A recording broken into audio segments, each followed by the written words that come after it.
तर का म्हणता मग कुठं आता प्रॅक्टिकल दिन जवळ आले म्हणून पवण्याला येऊन प्रण्याला हेक्सा फ्रेम घ्यायसाठी चाललो. पवन्यान प्रण्या घरीच आहेत, ITI मध्ये जासाठी तयारी करत आहेत. तर मी एकटा चाललो त्यांच्या कामासाठी. आता भाऊ मी त्यांच्या कामासाठी स्पेशल आलो, पण त्यांना काळजी आहे का माझी 20-25 रुपये जास्तीचे द्यायला पाहिजे समोसे घेऊन खाऊन टाक म्हणून. पण नाही, अजून हेक्सा फ्रेम म्हणून 10-5 रुपये कमीच करून आण म्हणतात. कसा चलन भाऊ असा? जाऊ दे, त्या दोघा जणांमधून 300 रुपये दिले होते. 300 रुपयाच्या हेक्सा फ्रेम झाले, एक 150 रुपयाची आणि एक 150 रुपयाची. त्यांना किंमतही माहिती होती वाटते म्हणून बरोबर कराकरीच पैसे दिले होते.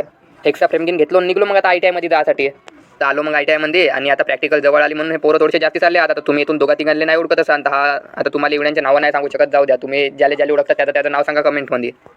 आम्ही अंदर ट्रेडमध्ये बसलो होतो आणि बादलकीन पोंबुर्ण्याला गेले होते. आशिक भाऊ जेवण करून नाही आलो म्हणे, म्हणून बादलले नाश्ता आण म्हणे. तर बादल्या पोंबुर्ण्यावरून नाश्ता आणला ITI पर्यंत, पण बाहेरून अंदर आणण्यासाठी त्याला लाज लागत होती म्हणे, म्हणून मी गेलो होतो बाहेर नाश्ता आणण्यासाठी. तर आता हलके फुलकेने नाश्ता घेऊन चाललो अंदर येऊन सब जण गप्पर खासाठी भिडले होते. आता आम्ही हलके फुलके खात होतो आणि आशिक भाऊ समोसे खात होता. आमचं पूर्ण खाऊन मोकळं झालं. नंतर महाराज पवने आला होता. बरं झालं गे ते उशिरा झालं, नाही तर आमच्या पुढ्यामधून त्याला हिस्सा द्यायला लागला असता. बरं जाऊ द्या पुट्टो, आजच्यासाठी एवढंच भेटून मग